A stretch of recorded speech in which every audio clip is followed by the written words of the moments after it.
խմբի համանախագահության դիտորդության իրականացում։ Ուրախ եմ արձանագրել, որ ռուս սահմանապահների տեղակայման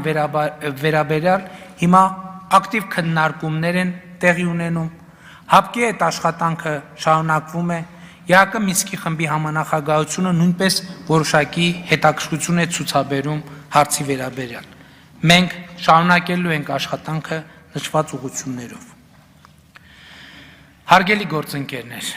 ուզում եմ հատուկ ընդգծել, որ տարածաշրջանային օրակարգի այս հարցերի շուրջ մենք անկեղծ ու թափանցիկ ենք աշխատում եւ այդպես աշխատելու ենք մեր միջազգային գործընկերների հետ։ Պիտի առանձնահատուկ նշեմ Ռուսաստանի Դաշնության պարագան, որի հետ ռազմավարական դաշինքը մեր երկրի անվտանգության ճարտարապետության հենասյուներից է։ Հայաստանի Հանրապետության եւ Ռուսաստանի Դաշնության միջև բարեկամության, համագործակցության եւ փոխադարձ օգնության մասին պայմանագրի, Հայաստանի Հանրապետության եւ Ռուսաստանի Դաշնության միջև Հայաստանի Հանրապետության զինված ուժերի եւ Ռուսաստանի Դաշնության զինված ուժերի զորքերի ուժերի միացյալ խմբավորման մասին, Հայաստանի Հանրապետության եւ Ռուսաստանի Դաշնության միջև հավաքական անվտանգության Կովկասյան տարածաշրջանում հակաօդային պաշտպանության միավորված տարածաշրջանային համակարգ ստեղծելու մասին համաձայնագրերի հիման վրա շարունակվում են հագեցնել Հայաստանում ռուսական 102-րդ ռազմաբազայի հնարավորությունները։ Սյունիքի մարզի Գորիսի եւ Սիսիանի շրջանում հիմնվել են Հայաստանում ռուսական 102-րդ ռազմաբազայի հենակետեր։ Հայաստանի Հանրապետության պետական սահմանային մի շարք հատվածներում պահպանությանը մասնակցում են ռուսական սահմանապահները։ Ռուսաստանի հետ մենք սերտ համագործակցության մեջ ենք տարածաշրջանային կոմունիկացիաների ապաշրջափակման աշխատանքային խմբի ֆորմատով, Ռուսաստանը ներգրավված է սոթխոզնավար հատվածում ստեղծված իրավիճակի վերաբերյալ քննարկումներին, Ռուսաստանը հանդիսանում է ԵԱԿ Մինսկի խմբի համանախագահող երկիր եւ իհարկե Ռուսաստանի Դաշնության խաղաղապահ ուժերի ներկայությունը Լեռնային Ղարաբաղում անվտանգության ապահովման առանցքային գործոն է։ Չեմ կարող չընդգծել, որ լրջագույն մտահոգություն է առաջացնում այն փաստը, որ Ռուսաստանի Դաշնության խաղաղապահների դեմ Ադրբեջանում հուժկու հակաքարոզչություն է գեներացվում եւ գործողություններ են արվում եւ կարծում եմ ադրբեջանական դատարանների կողմից մեր գերավարված քաղաքացիներին երկար տարիների ազատազրկման դատապարտելու փաստը նաեւ Ռուսաստանի Դաշնության խաղաղապահ ուժերին եւ Ռուսաստանի Դաշնության խաղաղապահ առաքելությունը վարկաբեկելու նպատակ ունի։ Խնդիրն այն է, որ Ադրբեջանի դատարանների կողմից երկար տարիների ազատազրկման դատապարտված Հայաստանի քաղաքացիների բացարձակ մեծամասնությունը գերեվարվել է նոյեմբերի 9-ից հետո, այսինքն եռակողմ հայտարարության ստորագրումից խաղաղապահ ուժերի տեղակայումից հետո խաղաղապահների պատասխանատվության գոտիներում։ Եթե այս փաստը համադրում ենք այն իրողության հետ, որ Ադրբեջանը մինչև օրս չի ստորագրել խաղաղապահների մանդատը, ակնհայտ է դառնում, որ սա խաղաղապահների, այսինքն Լեռնային Ղարաբաղի եւ Լեռնային Ղարաբաղում կայունության ու խաղաղության դեմ իրականացվող գործողությունների շարք է։ Եվ ուրեմն Հայաստան-Ռուսաստան երկկողմ համագործակցության բոլոր ուղղություններով ներառյալ ռազմաքաղաքական, ռազմատեխնիկական, տնտեսական, էներգետիկ, տրանսպորտային, հումանիտար, մշակութային ոլորտներում Հայաստանը շարունակելու է ամրապնդել եւ ընդլայնել Ռուսաստանի հետ դաշնակցային հարաբերությունները ու ռազմավարական գործընկերությունը։ Քայլեր են ձեռնարկվելու բարձրագույն մակարդակում հայ-ռուսական քաղաքական երկխոսությունը ել ավելի ամրապնդելու Ռուսաստանի հետ ԵԱՏՄ, ՀԱՊԿ, ԱՊՀ եւ այլ բազմակողմ ձևաչափերում համագործակցությունը խորացնելու ուղղությամբ։ Պիտի ընդգծեմ այն առանձնահատուկ անձնական դերակատարումը, որ հայ-ռուսական հարաբերությունների զարգացման, մեր տարածաշրջանում անվտանգության եւ կայունության ապահովման 44-օրյա պատերազմը կանգնեցնելու, Մեր գերիների վերադարձի գործում խաղացել եւ խաղում է Ռուսաստանի Դաշնության նախագահ Վլադիմիր Պուտինը։ Նախագահ Պուտինի անձնական ներգրավվածությունը եւ մեր միջև արկա վստահելի մթնոլորտը հայ-ռուսական հարաբերությունների արդյունավետությունը շարունակաբար բարձրացնելու գրավականն է։ Տիկնայք եւ պարոնայք, մենք առանձնահատուկ կարևորություն ենք տալիս ԵԱԿ Մինսկի խմբի համանախագահող երկրների հետ մեր հարաբերություններին։ Հայաստան-ԱՄՆ հարաբերությունները բարձրացել են ռազմավարական երկխոսության մակարդակի։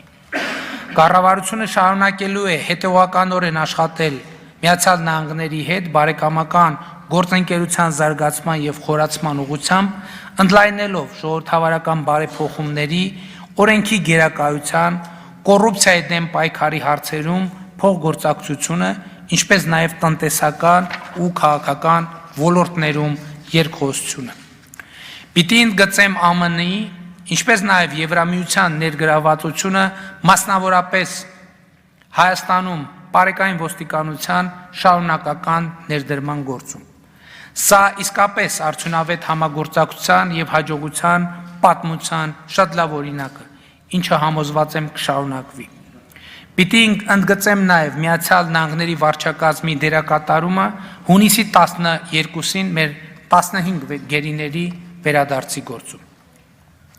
Հարգելի ներկաներ, Ամերիկայի Միացյալ Նահանգների կոնգրեսի զույգ պալատների եւ նախագահ Բայդենի կողմից հայոց ցեղասպանության ճանաչումը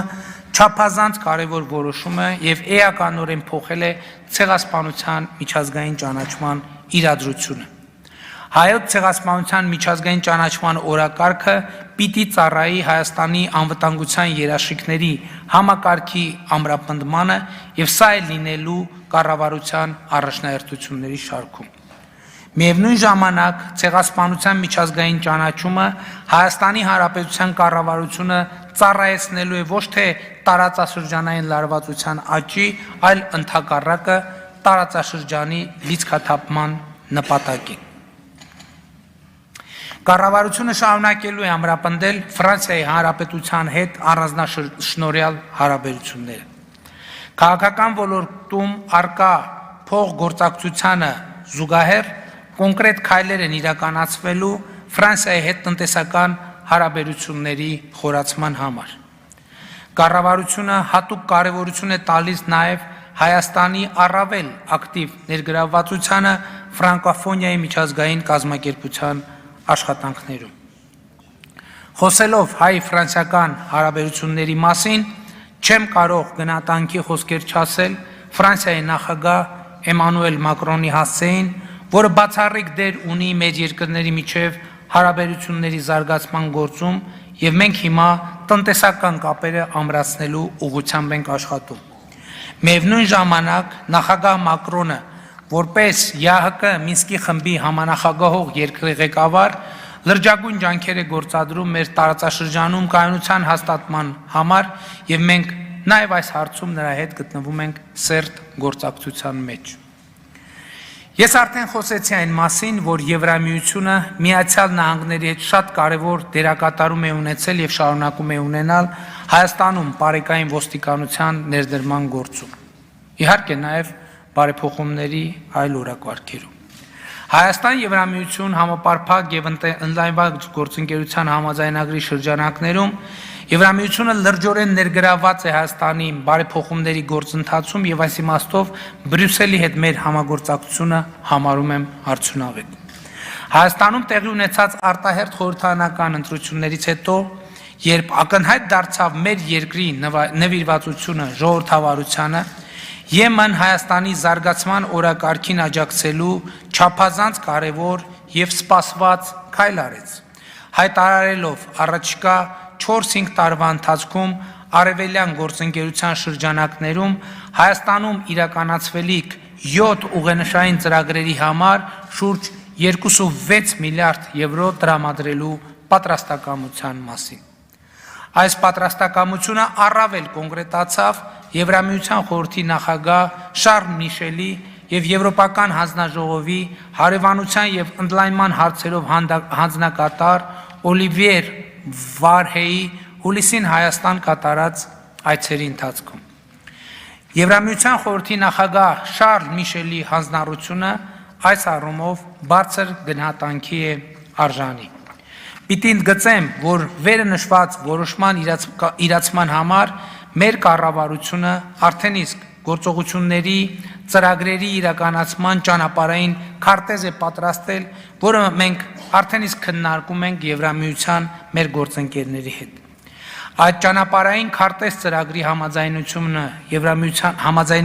Եվրամիության հետ եւ դրա իրականացումը չափազանց կարեւոր է մեզ համար, որովհետեւ դրա իրացման արդյունքում մենք իսկապես որակական եւ տեսանելի փոփոխություններ կարձանագրենք մեր երկրում։ Պիտի հաճույքով նշեմ, որ Եվրամիության հայտարարած ուղենիշները համահունչ են կառավարության ծրագրի առաջնահերթությունների հետ եւ սա սիներգիայի էֆեկտ ստանալու էական հնարավորություն է ստեղծում։ Հիշեցնեմ, խոսքը փոքր ու միջին ձեռնարկություններին աջակցելու,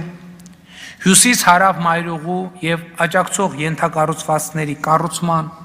Հայաստանի հարավային շրջանների, Սյունիքի մարզի սոցիալ-տնտեսական զարգացման, թվային կառավարմանը եւ նորարարության խթանման, Երևանի որպես կանաչ եւ խելացի քաղաք զարգացման, կրթության հասանելիության, ջրամբարների ու աղբավայրերի կառուցման մասին է։ Իհարկե, մենք ԵՄ-ի հետ համագործակցությունը շարունակելու ենք մյուս ասպեկտներով եւս, ինչի մասին կառավարության ծրագրում նշված է։ Վերադառնալով տարածաշրջան եւ ընդգծելով տարածաշրջանային քաղաքականության առանձնահատուկ կարևորությունը մեզ համար, պիտի հաճույքով արձանագրեմ, որ վարչապետի պաշտոնում վերանշանակվելուց հետո հասցրել եմ աշխատանքային այց կատարել Իրանի Իսլամական Հանրապետություն մասնակցելու նախագահ Իբրահիմ Ռայիսի պաշտոնամուտի արարողությանը։ Բարձր եմ գնահատում նախագահ Ռայիսի հարևան երկրների հետ հարաբերությունները զարգացնելու ուղերձը եւ մեր առաջին երկկողմ հանդիպման ընթացքում մենք հասցրել ենք այդ ուղղությամբ մեր անելիքները ու օրակարգը ձևակերպել եւ առաջիկայում կանցնենք դրա գործնական իրագործմանը։ Իսկ սեպտեմբերի 8-ին պաշտոնական այց կկատարեմ Վրաստան։ Հատուկ ուզում եմ ընդգծել Վրաստանի վարչապետ Իրակլի Ղարիբաշվիլիի շահագրգիռ գործունեությունը հայ-վրացական տնտեսական համագործակցությունը ակտիվացնելու գործում։ Չեմ կարող չհիշատակել վարչապետ Ղարիբաշվիլիի անձնական ներդրումը հունիսի 12-ին մեր 15 գերիների վերադարձը կազմակերպելու գործում։ Ամփոփելով արտաքին քաղաքական ոլորտում մեր ծրագրերի թեման, պիտի հույս հայտնեմ, որ այն պայմանավորվածությունները, որոնք ձեռք են բերվել Չինաստանի նախագահ Սի Ցզինպինի վարչապետ Լի Կեցյանի հետ 2019 թվականին ունեցած հանդիպումների ընթացքում եւ որոնց իրականացումը խոչընդոտվել է կորոնավիրուսի համավարակի պատճառով կյանքի կկոչվեն։ 2019-ին կարևոր պայմանավորվածություններ ենք ձեռք բերել նաեւ Հնդկաստանի վարչապետ Նարենդրա Մոդիի հետ, որոնք նույնպես խոչընդոտվել են կոവിഡ്ի համավարակի պատճառով։ Անշուշտ ջանքեր կգործադրենք այս պայմանավորվածությունները կյանքի կոչելու համար։ Կառավարության համար արտաքին քաղաքականության կարևոր նպատակներից է բոլոր պետությունների եւ կազմակերպությունների հետ Հայաստանի երկկողմ եւ բազմակողմ հարաբերությունների շարունակական զարգացումը եւ արդյունավետ համագործակցությունը։ Այս համատեքստում եւս Հայաստանի հիմնական գործընկերների հետ փոխշահավետ եւ բովանդակային փոխգործակցությունը կարևոր բաղադրիչ է պետության անվտանգային ճարտարապետության մեջ։ Հայաստանը շարունակելու է ակտիվորեն ներգրավված լինել հավաքական անվտանգության պայմանագրի կազմակերպության աշխատանքներին եւ աշխատել պայմանագրային եւ փաստաթղթային բազայի, հավաքական անվտանգության մեխանիզմների կատարելագործման եւ կիրառման ուղղությամբ, ինչը լավագույնս կարտացոլի եւ կսպասարկի անդամ պետությունների շահերը եւ համատեղ նպատակները։ 2021 թվականի սեպտեմբերին ստանձնելով Հավաքական անվտանգության պայմանագրի կազմակերպության նախագահությունը Հայաստանը փորձելու է իր առաջնահերթությունների շրջանակներում ամրապնդել կազմակերպության կառուցակարգերը ի նպաստ անդամ պետությունների և միջազգային անվտանգության։ ԵԱՏՄ շրջանակներում կառավարությունը շարունակելու է նախաձեռնողական և փոխշահավետ համագործակցության տարբերակների քննարկումը, միտված կառույցի ընձեռած հնարավորությունների առավելագույն օգտագործմանը, գործընկեր երկրների միջև առևտրաշրջանառության ծավալների աճին և կոոպերացիաների զարգացմանը։ Կառավարությունը հետամուտ է լինելու ՆԱՏՕ-ի հետ քաղաքական երկխոսության շարունակությանը, անհատական գործընկերության գործողությունների ծրագրի հետևողական իրականացմանը։ ՄԱԿ-ը, ԵԱՀԿ-ն, ԱՊՀ-ն շարունակելու են մնալ մեր բազմակողմ հարաբերությունների զարգացման կարևորագույն հարթակներ, արտաքին քաղաքական մեր ուղղությունների հիշատակածս ցանկը իհարկե սպառիչ չէ և անվելի մանրամասն ներկայացված է կառավարության ծրագրի մեջ, որը հրապարակված է։ Ազգային ժողովի մեծարգո նախագահ, նախագահի տեղակալներ, հարգելի պատգամավորներ, կառավարության հարգելի անդամներ, սիրելի ժողովուրդ։ 2020 թվականի 44-օրյա պատերազմի հարվածը առաջին հերթին իր վրա ընդունեց մեր բանակը։ Գլուխ խոնարհելով մեր բոլոր զոհերի, մեր բոլոր հերոսների առաջ պիտի արձանագրեմ, որ 44-օրյա պատերազմի հանգամանքները պարզաբանելը հանրային հստակ և աներկբա պահանջ է։ Արդեն իսկ պայմանավորվել ենք, այսինքն խոսել ենք դրա մասին, որ պատերազմի հանգամանքները ուսումնասիրելու համար ազգային ժողովում կստեղծվի քննիչ հանձնաժողով։ Այս առումով պիտի ընդգծեմ ինչպես արտախորհրդարանական ուժերի ներկայացուցիչների, այնպես էլ պատերազմի զոհերի և գտնվելու վայրը անհայտ անձանց հարազատների ներկայացուցիչներին հանձնաժողովի աշխատանքներում ներգրավելու կարևորությունը։ Նաև ուզում եմ ընդգծել, որ 44-օրյա պատերազմների հանգամանքներ ասելով պետք չի նկատի ունենալ միայն ռազմական ասպեկտը։ Հարցը ունի բազմաթիվ շերտեր, արտաքին քաղաքականից մինչև սոցիալ-հոգեբանական։ Այնուամենայնիվ, պիտի ընդգծեմ, որ նոյեմբերի 9-ից հետո մեր կարևորագույն անելիքներից մեկը կա և մնում է մեր բանակի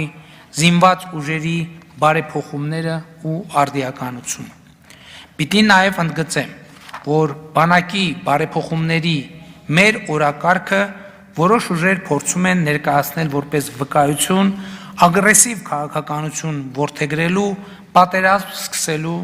մեր մտադրության կամ որոշման։ Սա որևէ կապ չունի իրականության հետ, որովհետև Հայաստանի Հանրապետությունը, ինչպես ցանկացած խաղաղասեր պետություն, զինված ուժերը զարգացնելու և վերափոխելու է ոչ թե ագրեսիայի,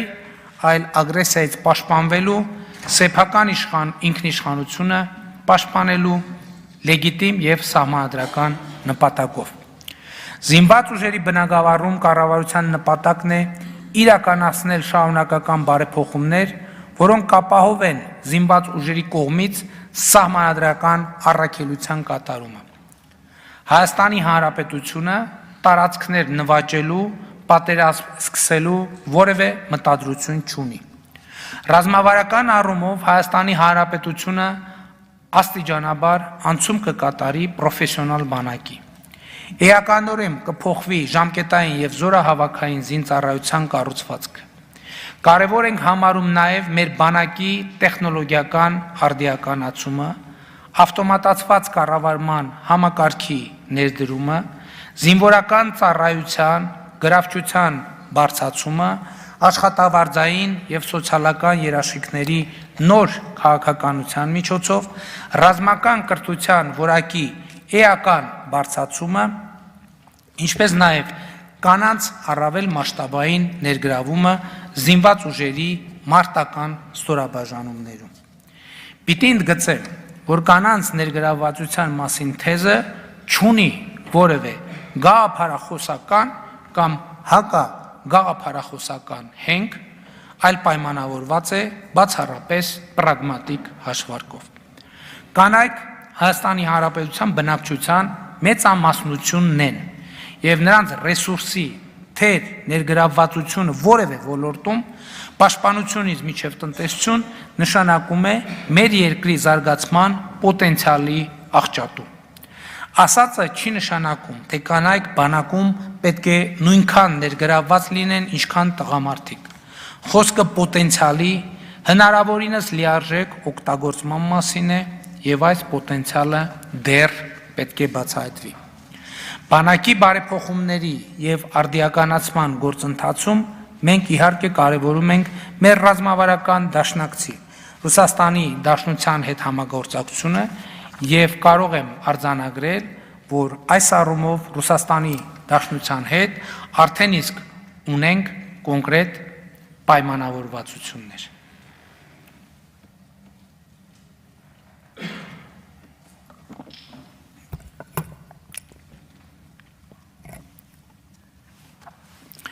Հարգելի ներկաներ, շատ կարևոր եմ համարում եւս մեկ անգամ ճշգրտել